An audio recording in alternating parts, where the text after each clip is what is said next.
Imagine a shadow war raging in the heart of occupied Europe, where whispers of defiance turned into acts of extraordinary bravery.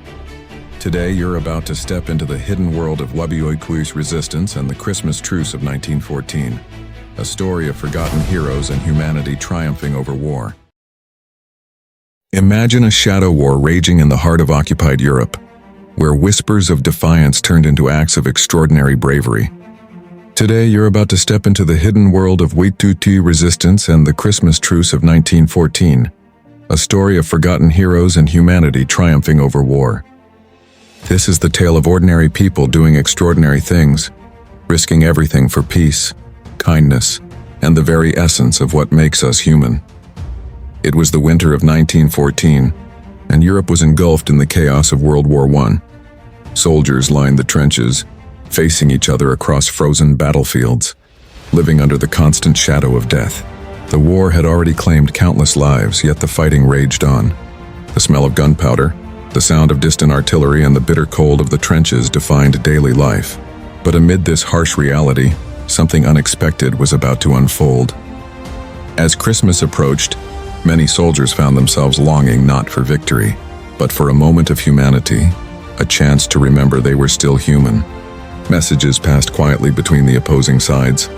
Notes in trenches, friendly gestures, even singing carols across the battlefield. The impossible was about to happen. A ceasefire not dictated by generals or governments, but by ordinary soldiers choosing compassion over conflict. On Christmas Eve, 1914, in several sectors of the Western Front, German and Allied soldiers cautiously approached no man's land. At first there was hesitation and fear, but slowly they realized neither side wanted to fight that night. Candles flickered, carols were sung, and a silence fell over the battlefield that felt almost surreal. Soldiers from both sides emerged from their trenches, shaking hands, exchanging food, cigarettes, and gifts. Beyond the Christmas truce, countless acts of bravery and resistance occurred throughout occupied Europe. Ordinary men and women joined underground networks, smuggling information, aiding refugees, and sabotaging enemy operations. They risked their lives daily, often in complete secrecy, yet their courage shaped the course of history. These were the unsung heroes, people who refused to let fear and oppression define them, showing that humanity can shine even in the darkest times. Consider the brave individuals who carried messages across enemy lines, or those who hid families in attics and basements. Their contributions were small in scale but monumental in impact.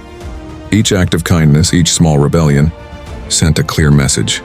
No matter how powerful the forces of war, the human spirit can never be completely suppressed. The Christmas Truce of 1914 and countless acts of resistance offer lessons for us even today. They remind us that humanity is more powerful than hatred, that courage is not always about weapons or battles, but about standing up for what is right. They remind us that peace is possible even in the most impossible situations, and that small gestures of kindness can have ripple effects that last for generations. What followed were moments of shared humanity that seemed impossible amidst the horrors of war.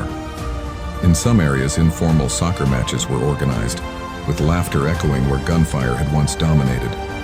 Soldiers buried their dead together, performed prayers side by side, and even swapped letters to deliver home to families. These acts, though small, symbolize the enduring spirit of humanity, a silent rebellion against the violence that surrounded them. One soldier later recalled, "We were enemies by orders, but for that night we were just men. We remembered what it meant to be human." Across Europe, similar stories unfolded. Though brief and fragmented, these events left an indelible mark, demonstrating that even in war, people can choose compassion over hatred.